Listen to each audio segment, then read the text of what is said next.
महाभारत में यक्ष युधिष्ठिर से पूछते हैं किम आश्चर्यम, यानी कि आश्चर्य क्या है। और युधिष्ठिर उस सवाल के उत्तर में कहते हैं कि प्रतिदिन मनुष्य मरता है और प्रतिदिन जन्म लेता है, लेकिन फिर भी मरने से डरता है, यही सबसे बड़ा आश्चर्य है। और यक्ष युधिष्ठिर के इस जवाब से, इस उत्तर से बिल्कुल प्रसन्न हो जाते हैं, बिल्कुल संतुष्ट हो जाते हैं। अनेक प्रश्न पूछते हैं यक्ष। आपको महाभारत का वो पूरी कहानी पता होगी। जब पांचों भाई पांडव वन में भटक रहे होते हैं और प्यास लगती है, बारी बारी से वो सरोवर पर जाते हैं, तालाब पर जाते हैं पानी पीने के लिए, जो कि यक्ष द्वारा कई एक प्रकार से श्रापित होता है। और चार भाई उस तालाब का जल बिना यक्ष के प्रश्नों के उत्तर दिए हुए पी लेता है और चारों बेहोश हो जाते हैं। अंत में युधिष्ठिर पहुंचते हैं और वो जवाब देते हैं। उसी जवाब में से एक जवाब है कि प्रतिदिन व्यक्ति मरता है और जन्म लेता है, उसके बावजूद मनुष्य मरने से डरता है। यह आश्चर्य है। लेकिन आज के परिप्रेक्ष्य में, आज के समय में यदि मुझसे कोई पूछे कि क्या आश्चर्य है, किम आश्चर्यम, तो मैं कहूँगा प्रतिक्षण व्यक्ति सांस लेता है, प्रतिक्षण व्यक्ति सांस लेता है और सांस बाहर छोड़ता है, उसके बावजूद आदमी सांस को समझता नहीं। सांस है तो आस है, सांस है तो आस है। आपकी सांस जब तक चल रही है तब तक जीवन में कुछ करने की उम्मीद बची है, तभी तक जीवन की आशा है, जीवन में कुछ आशा है, उम्मीद है, तभी तक जीवन है। लेकिन जो इतना जरूरी है सांस हमारे लिए, उस सांस के प्रति हम कितने अवेयर हैं, यह समझना उससे भी ज़्यादा जरूरी है। अधिकतर लोग अपने सांसों के प्रति बिल्कुल भी अवेयर नहीं है। आपके शरीर में जितनी प्रकार की बीमारियां हो रही हैं, उन बीमारियों के मूल में क्या है? उन बीमारियों के मूल में आपकी सांस है। आपकी श्वास और प्रश्वास की जो प्रक्रिया है वो उस बीमारियों के मूल में है। जबकि हमारा शरीर भोजन से चलता है, हमारा शरीर भोजन से चलता है, जल से चलता है, आराम करने से चलता है और श्वास लेने से चलता है। चार मौलिक व्यवस्था है, चार मूल व्यवस्था है, जिस व्यवस्था से हमारा शरीर जिंदा रहता है, हमारा शरीर चलता रहता है, विकास करता रहता है। लेकिन दुर्भाग्य की बात यह है कि इन चारों में सबसे जो महत्वपूर्ण विषय है, जो चारों में सबसे जो महत्वपूर्ण आयाम है, वो है श्वास। क्योंकि बिना भोजन के आप लगभग 3 महीने तक जीवित रह सकते हैं। बिना भोजन के आप लगभग 3 महीने तक जीवित रह सकते हैं। बिना पानी के भी आप 5 से 7 दिन तक जीवित रह सकते हैं, 9 दिन तक जीवित रह सकते हैं। बिना आराम के भी 1 दिन, 2 दिन, 3 दिन, 2, 3, 4 रात आप रह सकते हैं। लेकिन बिना श्वास लिए आप 1 मिनट, 2 मिनट, 3 मिनट नहीं रह सकते हैं। तो सबसे जो महत्वपूर्ण विषय है श्वास, उस श्वास के बारे में हम अवेयर नहीं है। उसको मैं कहता हूँ ब्रीदिंग कॉन्शियसनेस। कॉन्शियसनेस की भाषा में उसको मैं कहता हूँ ब्रीदिंग कॉन्शियसनेस। आप कितने अवेयर हैं, आप कितने कॉन्शियस हैं अपने श्वास के प्रति।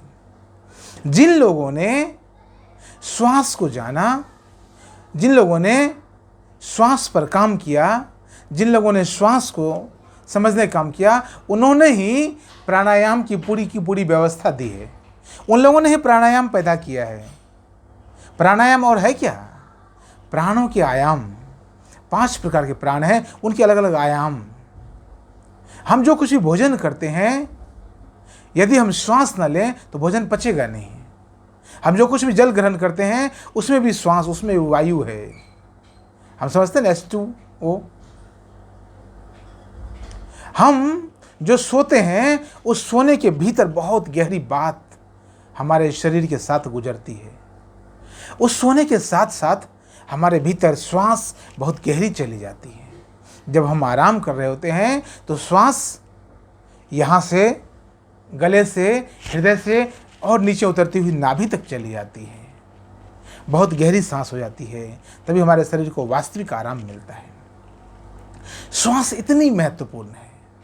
तो मैंने कहा, जिन लोगों ने श्वास पर प्रयोग किए, जिन लोगों ने श्वासों पर शोध किया, जिन्होंने श्वासों पर कार्य किया, उन लोगों ने जाना कि प्राणायाम क्या होते हैं। तभी तो आप अंतर्कुंभक प्राणायाम जानते होंगे। अंतर्कुंभक सांस लेके रोक लो, आप भी अपने जीवन में कर सकते हैं। सांस लिया और रोक लिया, सांस छोड़कर रोक लिया, बहिर्कुंभक। आप अनुलोम विलोम करते होंगे, यह प्राणायाम है, प्राण के आयाम है। यानी एक समय में एक नासिका से सांस लेना। यह सब सांस लेने की अलग अलग विधियां हैं, अलग अलग आयाम हैं। प्राणायाम है, यह प्राणों के आयाम है, डायमेंशन, डिफरेंट डायमेंशन ऑफ प्राण। यह एक ही प्राण के अलग अलग आयाम है, अलग अलग डायमेंशन है। आप यह बात तब समझेंगे जब आप स्वयं सांसों पर प्रयोग करना शुरू करेंगे। तो आपसे निवेदन करता हूं, आप जहां हैं, जैसे हैं, उसी स्थिति में, आप बच्चे हैं तब भी, आप बुजुर्ग हैं तब भी, आप स्वस्थ हैं तब भी, आप अस्वस्थ हैं तब भी, थोड़ी देर के लिए खुली आंखों से भी आप श्वासों को जरा महसूस कीजिए। श्वास अंदर गई, श्वास बाहर आई, महसूस तो कीजिए। आंख बंद कर लीजिए, अब महसूस कीजिए। आंख बंद करके श्वास लीजिए, आंख बंद करके सांस छोड़िए, आंख बंद करके श्वास लेकर के रोक लीजिए। मैं आपको संकेत दे रहा हूं, नाक को पकड़ने की जरूरत नहीं है, सांस लेकर आप रोक सकते हैं। सांस ले लिया, रोक लिया। देखिए मन आपका घबरा रहा है, क्यों? क्योंकि शरीर को और प्राण की आवश्यकता है। शरीर आपका प्राण तुरंत तुरंत लेने के लिए, सांस तुरंत तुरंत लेने की आदी है। तो सांस जब तुरंत तुरंत नहीं मिल रही है तो शरीर छटपटा रहा है, प्राण तड़प रहा है। आप तेज सांस लेके देखिए, आप रेचन करके देखिए, तेज तेज सांस छोड़ के देखिए, रुक जाइए। आप तेज सांस लेते और लेना और छोड़ के देखिए। आप श्वासों पर प्रयोग तो करिए, क्योंकि श्वास है तो आस है, सांस है तो आस है। शरीर के जिस भाग में, जिन अंगों में ऑक्सीजन नहीं जा पाती है, ब्लड और ऑक्सीजन का सम्मिलन, जो मिश्रण है, वो नहीं जा पाता है, शरीर का वो अंग बीमार पड़ जाता है। जितनी मात्रा में आप श्वास लेते हैं, उतनी मात्रा में आपका शरीर बलवान हो जाता है, हिष्ट पुष्ट हो जाता है, स्वस्थ हो जाता है। जितनी शिद्दत से, जितनी अच्छे तरीके से, जितनी व्यवस्थित तरीके से, जितनी संतुलन से, जितनी संयमित तरीके से आप सांस लेते हैं, उतने संतुलित तरीके से आपका जीवन संतुलित हो जाता है। इसलिए बुद्ध की सांस को यदि आप मापेंगे तो पता चलेगा कि बुद्ध की चेतना का स्तर क्या हो सकता है। आपके सांसों को माप कर बतलाया जा सकता है कि आपकी बुद्धि का स्तर क्या हो, आपकी प्रज्ञा का स्तर क्या हो सकता है। इसलिए समाधि में सांस से कम हो जाती है। इसलिए कुछ लोग जल के भीतर बैठ जाते हैं समाधि लेने के लिए, ध्यान में जल के भीतर बैठ जाते हैं। वहाँ कोई डिस्टर्बेंस नहीं है, वहाँ भीतर कोई प्रदूषण नहीं है, काम करता है।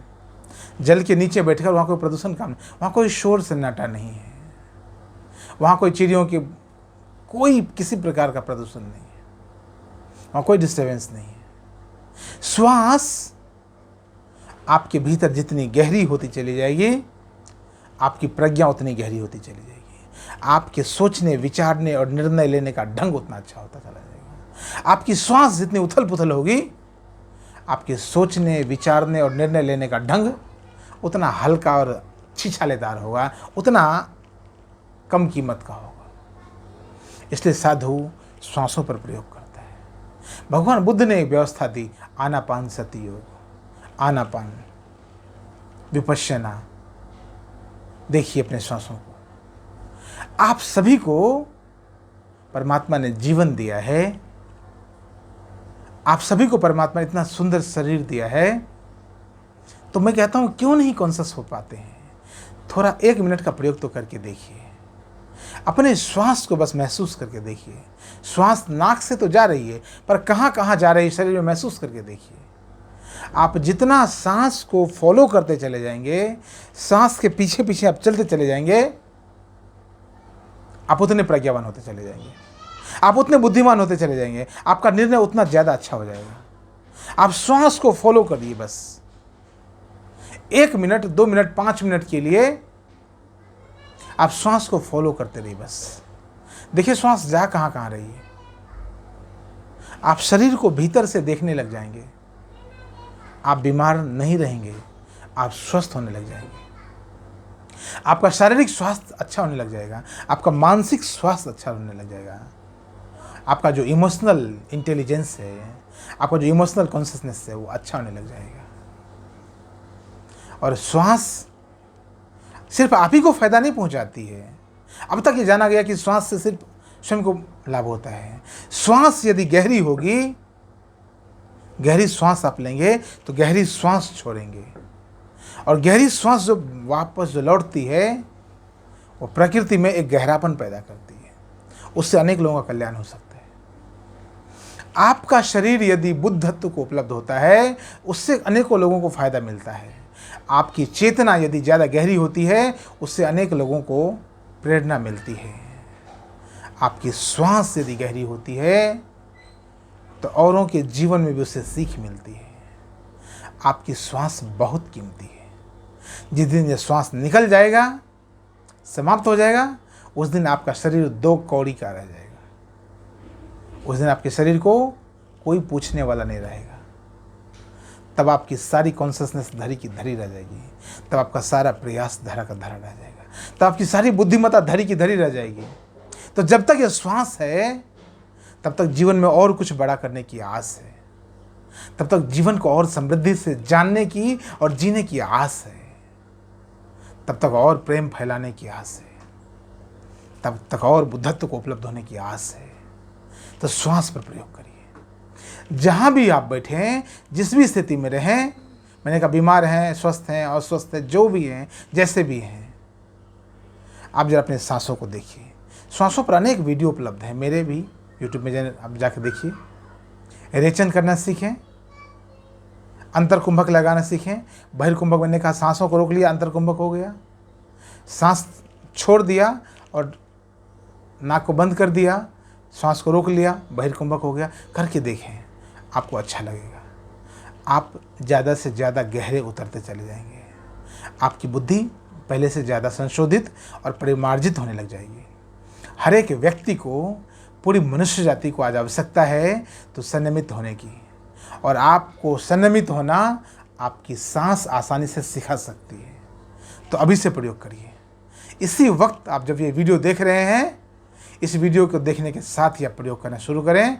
बार बार वीडियो को देखें, इस वीडियो को अधिक से अधिक लोगों तक फैलाएं। यह स्वामी ओम प्रकाश फाउंडेशन का कॉन्शसनेस कॉलिंग मूवमेंट का हिस्सा है। हर एक व्यक्ति के भीतर कॉन्शसनेस है, और हर एक व्यक्ति की कॉन्शसनेस उसको बुलाती है। आपकी श्वास आपको बुला रही है। आपके भीतर अभी भी बहुत कुछ भंडार पड़े हैं जो कि बाहर निकलना चाहता है, इसलिए आपकी श्वास आपको बुला रही है। तो श्वासों को फॉलो कीजिए, श्वासों को समझिए और बार बार श्वास पर प्रयोग करिए। बहुत बहुत धन्यवाद।